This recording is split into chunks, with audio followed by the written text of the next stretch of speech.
Please welcome Amy Speace. Thank you.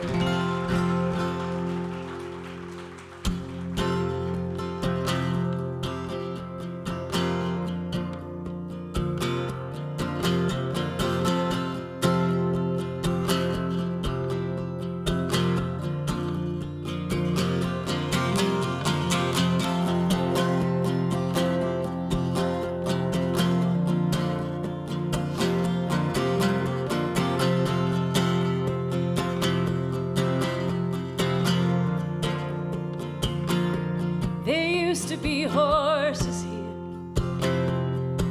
where the grass was left to grow wild, behind the white picket fence that seemed to go on for a mile. There used to be horses here,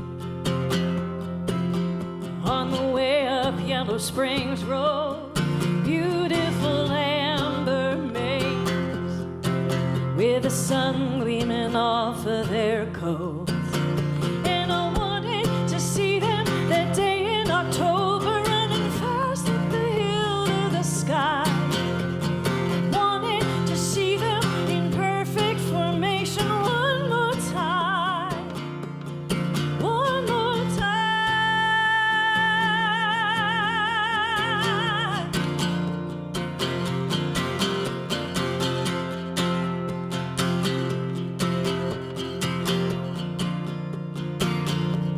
There used to be horses here.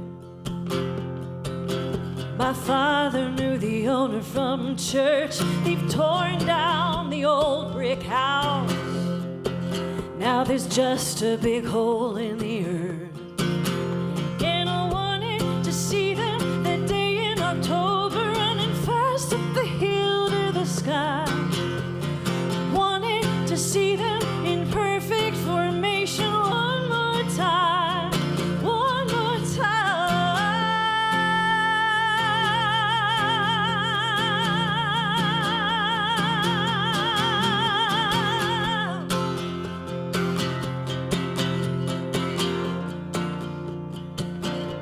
There used to be horses here when Dad had his house in the trees. Wherever they took them, well, I hope it's a place they run free. 'Cause I wanted to see them that day in October, running fast up the hill to the sky. Wanted to see them in perfect formation one more time.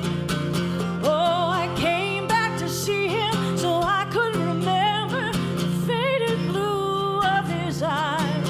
Oh, I wanted to see him fly off to forever one more time. One more time.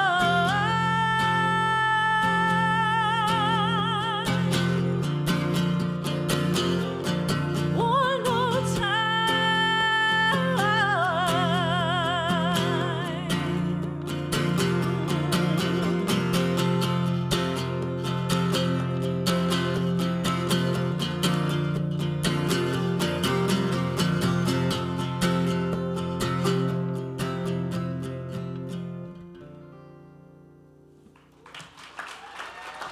Thank you.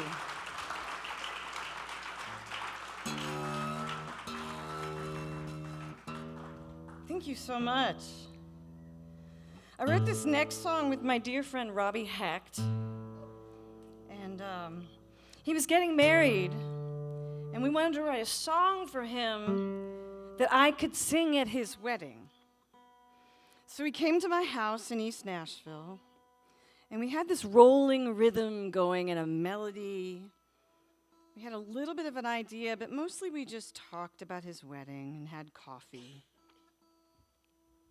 And he went away on a tour for 3 weeks. And I had a dream that inspired the lyrics. And I woke up the next day and I wrote like 17 verses. So when he came home, I told him, I've got good news and bad news, Robbie. He said, what's the good news? I said, well, I think I'm on to something. It's got 17 verses, so we have to cut a little. But I think it's going to be something you're going to really like. He said, "Great." What's the bad news? I said, well, we're not going to be able to sing this at your wedding anymore. But should it not work out with you and your bride, we have the perfect song for that event.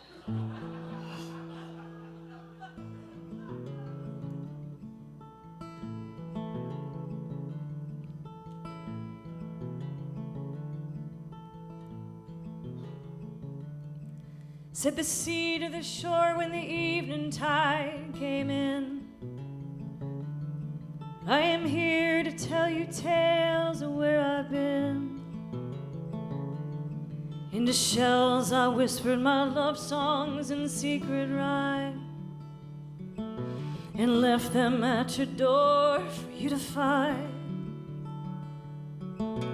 Tempered the force of my waves when your gods would roar, and took care of the ships full of men that you sent off to war. And I've longed for you for so long, said the sea to the shore. Said the shore to the sea, who left me here too long. I was promised to the moon while you were gone. He waited until the brightest night to demand my hand under his fullest light, and promised he'd always stay and watch over me. Oh, why did you wait till now, said the shore to the sea. Said the sea to the shore, I swore that I'd return. Yes, and here I am with all that I have learned. Oh, I can hold you now with arms of foam and spray, touching you at the coming of dusk and the breaking of day, smoothing out the folds on every stone. Said the sea to the shore, don't leave me here alone. Said the shore to the sea, you said all these things before, and I tell you, I can't hear them anymore.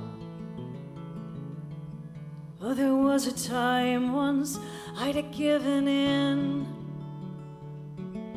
I'd hear your savage whitecaps rolling in.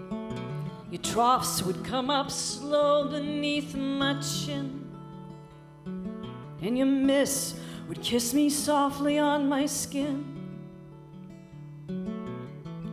leaving salty trails where you had been. And my legs would give out in your undertow. Oh, but see, that was a long, long time ago.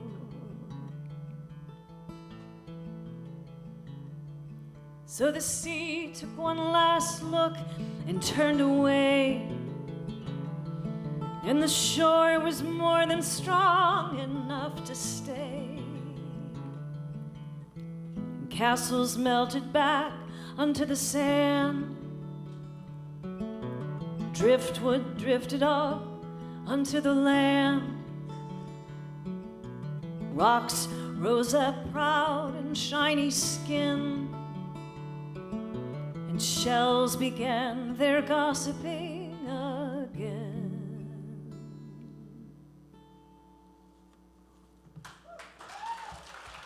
So in the spring of 2017, I was in Europe doing my last European tour before I was pregnant, and I was about to have a baby, and I thought, I don't know what this is going to do, in terms of my desire to be on the road. Would it kill my muse? And I was kind of ready for it. I had been doing this for a long time. And I was playing this, so I was kind of going through all these thoughts about life as a touring singer-songwriter for 20 years and things like that. And I was playing in Aachen, Germany, this little town where Charlemagne was born and died. And his bones are interred in the cathedral. And I had all this stuff in my head, and the next day I happened to be playing in Solingen, Germany, and there was a little piano there, and this song sort of spilled out. And I thought about this song as a kind of potential farewell to my career. Because I was actually thinking, like a lot of us do, it's so fulfilling to be able to write something and then play it on stage and have people tell you that they love it. And I mean, it's a blessing every day to do this for a living, but after a while you start wondering, what do I want my life to be about at the end of the day? Is it of enough service for this? And I started thinking about what I wanted to pass on to my child, and wasn't ready to quit, but I was also getting ready to quit, so I wrote the song as my sort of potential quitting song. Of course, everybody on my team was like, you can't fucking quit. I can't quit. So I happened to be nominated for the Americana Music Association's International Song of the Year with this song. And I was shocked because it didn't seem like an Americana-esque song. And so I knew that I had to go to London to do the theater thing, and it was this big, huge event like the Grammys. It was televised. There was a red carpet with paparazzi. I got to sit next to Martin Sheen, who played The Hobbit. Sir Patrick Stewart was there. It was pretty incredible. And my friend, one of my best friends, Stacy, is an amazing photographer, and she happens to be Dolly Parton's personal photographer. And before I left, she asked me what I was going to wear to this event because they'd asked me to play a song for the theater. And I said, this, what I usually wear on stage. And she's a Houston girl, so she was like, "Oh, Amy, that's just not going to do." She's like, "Here's the deal. If you win, you need to look spectacular. And if you don't win, you better look spectacular so the press is going to shoot you all over the place. It's time we go to Dolly." And I was like, "What?" So she took me to the place where Dolly goes to buy clothes and have them tailored. And I was like, "You got to be kidding me." She's like, "I got access to all this shit." The only thing that fit me there was a full-length jumpsuit that zipped up, that had horizontal black and white stripes made out of sequins. Now, if you know me, this is not my typical stage outfit. And I put it on, and it fit like a glove. And she's like, "If you don't bring that with you, I will kill you." And I was like, "You know what? I'm going to do it. When am I ever going to be in an award show?" I looked like a cross between Evel Knievel and Beetlejuice.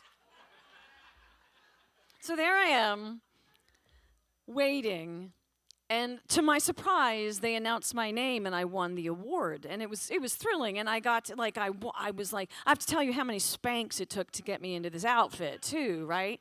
So I got up on stage, and the milk carton kids were there, and they gave me my award, and I turned to the microphone, and I went, "Oh, I can breathe." That's the first thing I said, because I really couldn't breathe in this outfit. And the minute I said that, I heard, "Rap." So this is how I left this, the biggest moment of my life. I was like,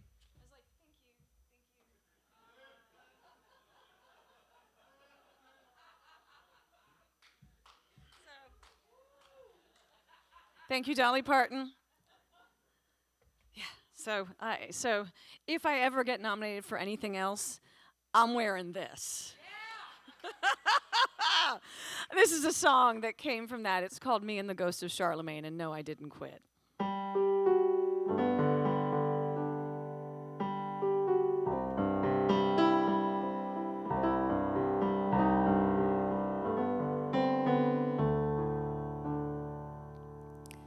On the western edge of Germany, where the emperor lived and died, the tower bells cut through the quiet of the early evening sky. They say his body's buried here, and I could see the bones, but I've had enough of castles. They're just cold and made of stone. I'm out here on my own, trying to keep this thing on track. Every day I quit this job, by night I take it back. And I've got a few more minutes in this tiny room off stage before it's me and the ghost of Charlemagne.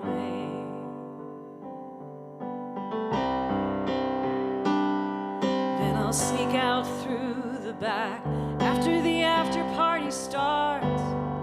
I'll be too tired after 2 sets to be safe near any bar, and all these surface conversations in a language not my own remind me how far away I am from any home. Although tonight out there I felt close to the flame, by morning I'll be hauling luggage through the rain. Though it's rental cars and chain motels, cafes with clever names, some nights it's me and the ghost of Charlemagne.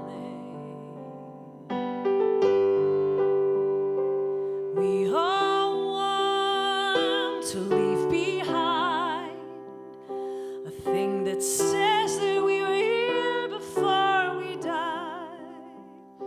Something more than just a castle in the air.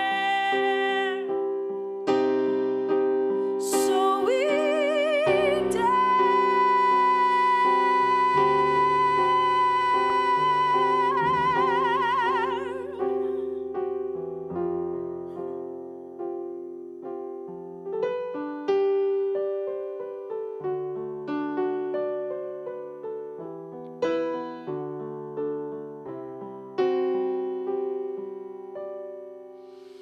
I know the moment when the dreamer meets the dream and it's a lie.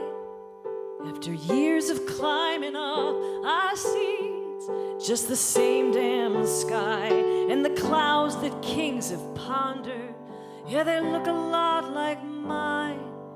We dream because we know that we're running out of time, but we're carpenters hammering at nails,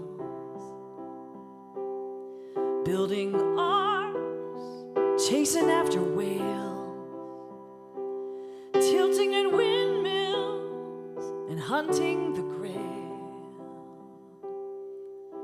These little rhymes and relics, may they live beyond my name, 'cause in the end they're all that will remain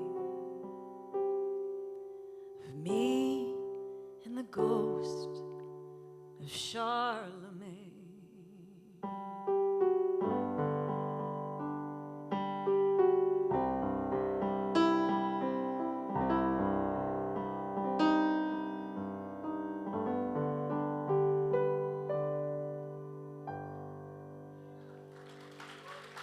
Thank you all so much.